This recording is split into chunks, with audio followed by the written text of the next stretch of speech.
Priorities would be the basic policing, that is maintenance of law and order, prevention and detection of crime.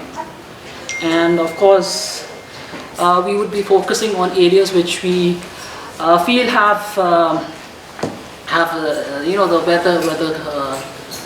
the trends are much more disturbing. For example, if you look at crime against women and children, especially crime against women, we have seen, rather than, despite all the efforts that we've been making over the years, there hasn't been no decline. There has been, in fact, an increase. And we would like, we have tried to reach out to various organizations, even at various levels, whether in the district level, whether in the Thana level.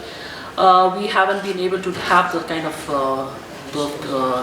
not the feedback, but the results that we have been hoping for. So I feel that we need to have a relook at how we will be going about it, and maybe rethink and rework our approach towards tackling such issues.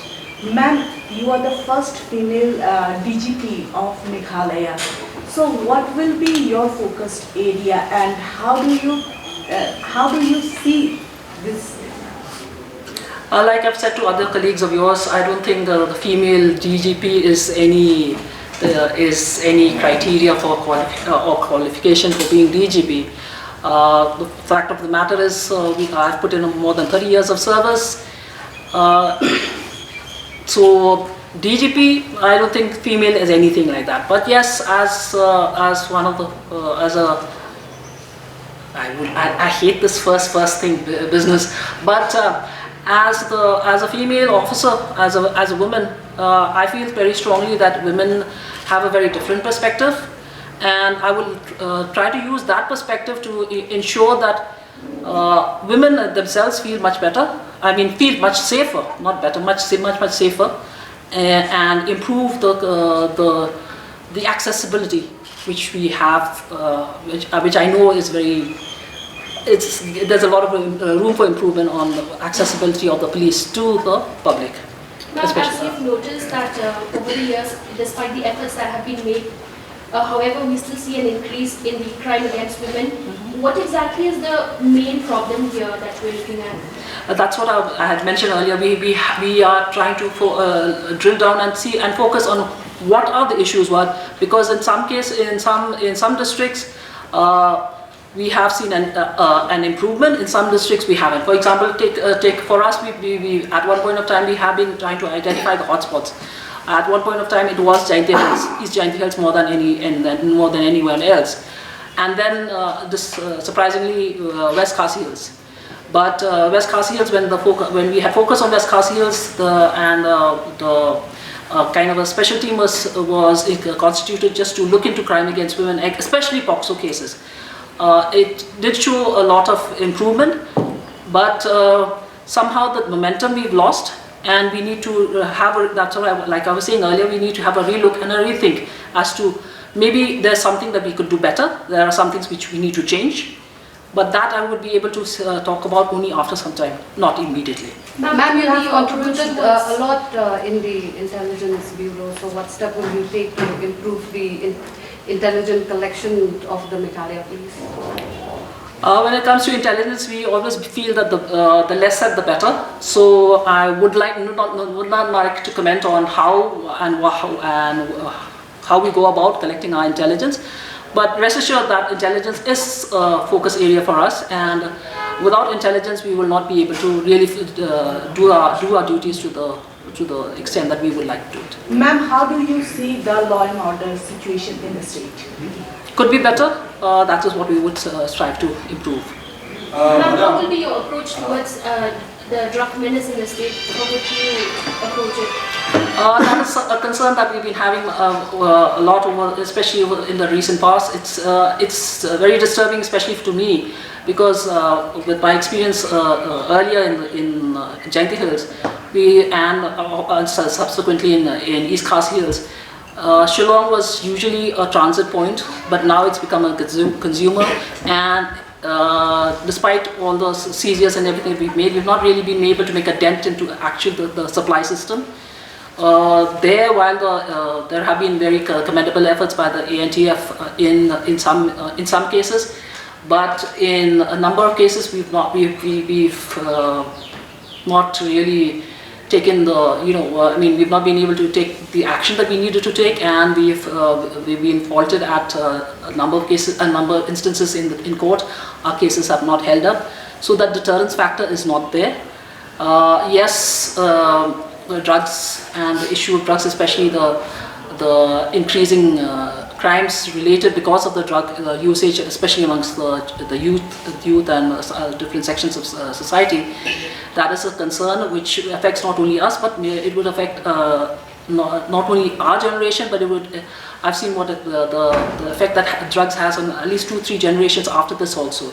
So it's something that we need to work together very closely, not only with the law enforcement, the other agencies that are involved in the fight against drug, but also especially with the families and the society at large. But we would like to drill down to the families, because one thing I've noticed about us is we like to talk about it, but we don't really do much about it. And when it comes to my family, it's okay, a no, it's not to be discussed. The Social Welfare Minister, he had asserted the need to really stop the supply of drugs at the entry points to Meghalaya. What do you think of this? That is only one of the aspects, I would say, as to how we would go about, how best to tackle the drug menace.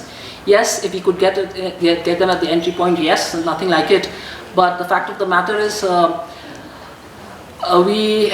we have a very porous thing, and and the national highway passes through Meghalaya. So there are limitations on the amount of checking you can do, and drugs is something that is so easy to conceal. So unless there's very specific information, even if we could be checking the right vehicle, but unless we know where to look, it's very difficult to be. Can you tell us about your approach to illegal coal mining? Is there any change in the approach? Well, I'll have to get back to you on that, Jose, because illegal coal mining, we've had numerous instructions from the government. The NGT has been there. You've had the Justice Committee, which continues. The reports that have come out, the court injunctions, the court orders that have come, the instructions that have come from court, while the police has been, trying to control it. Here also, it's a question for a large number of people, a large section of society, it's a question of livelihood. So how best we balance the livelihood issue and the illegal part of it. Yes. Madam. Yeah. So what's the police department take in this regarding this investigation officer? I beg your pardon? What reforms will the police department take related to this investigation officer? Because what we could see is that the police department is facing, if one incident happened in Limecraft, for example, then one investigation officer is posted there, then it was transferred maybe to Tura. When the case to be heard, he has to come all the way from Tura without any DA or TA to that particular officer.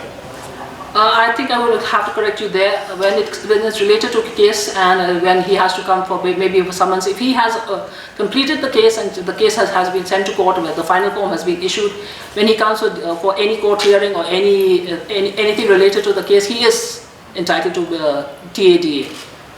That is part of the service conditions. But when the person has not completed the case diary, his investigation, or has not even updated his case diary and all that, then obviously it is his duty to ensure that when he comes or when he hands over the case, he is called very often. At times it's it's whether at the range level or whether at the headquarters level, when he is called to complete his case diaries. Then in those cases, very often, yes, he isn't given a TAD. Ma'am, there were so many. Star, you want to continue? Let me complete. Okay. And then another thing, you have been an SP during the peak of the HNLC, and we have seen during that time how you handled this. And now there is a peace talk, but the HNLC has backtracked from that from that peace talk. Pull up. So as the head of the police department, what is your view on this? Whether the peace talk should continue or in what way?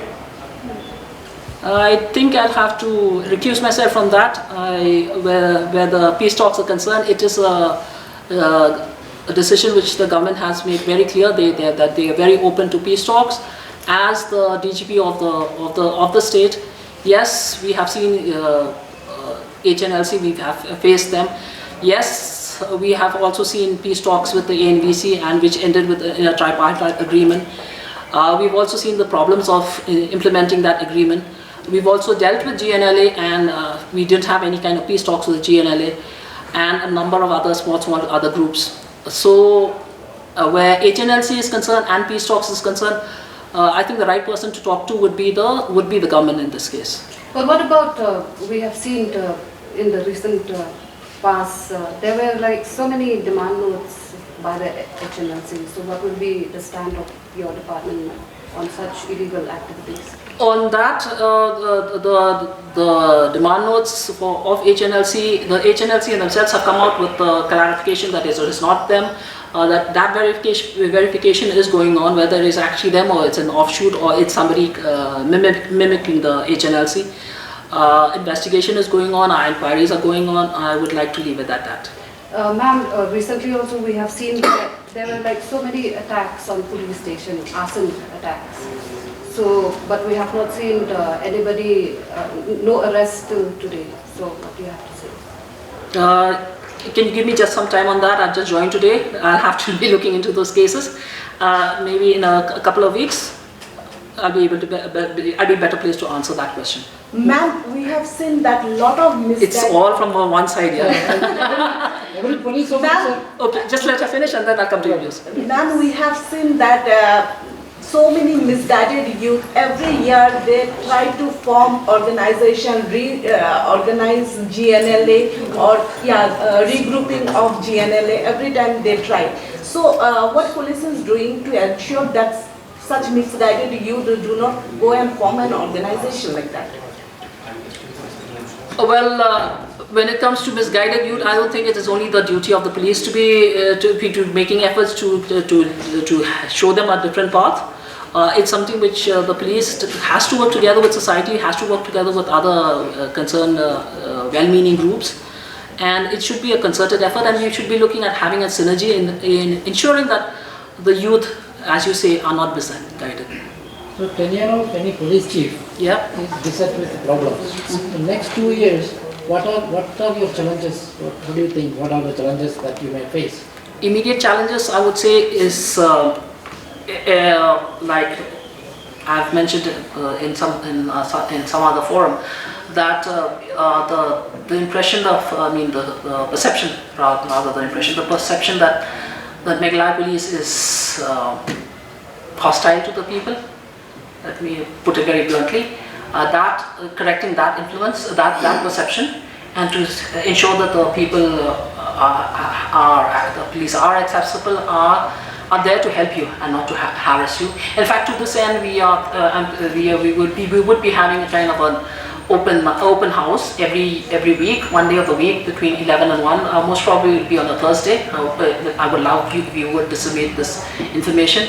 We would be having open house in the sense that anybody who can walk in, who wants to meet the DG, I will give them a hearing. I will meet them personally. Other days, of course, they would have to take appointments, but most probably it would be a Thursday between 11 and 1 o'clock, and it could spill over. 11 to 2 most likely, that would be more 11 to 2 you would be I would be accessible to the... Are press people also included? It's up to you. If you want to come, yes. But my only request to you would be other people would also be having other issues. Okay? So related question. Yes. How will you ensure decorum in police force? Because we have seen inquiries of against someone, suspended police officer, then filing an FIR against the outgoing DGP. So transparency, accountability, and how do you ensure in your police force?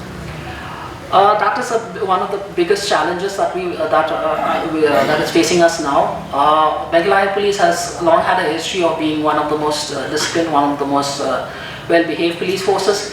In fact, let me share with you that we at the moment we have 12 companies of the Meghalaya police doing election duty in various states.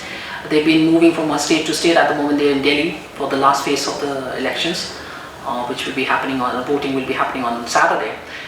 When they were in MP and when they were in, where were they said earlier, just before MP? Orissa and Bihar, not Bihar, but in Orissa and in MP, there was a lot of appreciation for Meghalaya police and the manner in which the force was disciplined enough to be sent, on continuous duty. Now that kind of discipline, that kind of devotion to duty is something which is actually inherent in Meghalaya police. I think I just need to rework, revive, reinvigorate the police in that. Not only at the level of the constabulary, but more importantly at the level of the officers. Because as officers, unfortunately what has happened is we've started to work in silos. We've not been really communicating with each other in the same building. We are sending memos to each other, which certainly doesn't lead to any kind of camaraderie or any kind of esprit de corps. So I would be looking to mitigate that situation, and also to be working to see that our accessibility to the people is much better. And like for example, we have a women help desk in each police station. That help desk does do what it is supposed to be doing.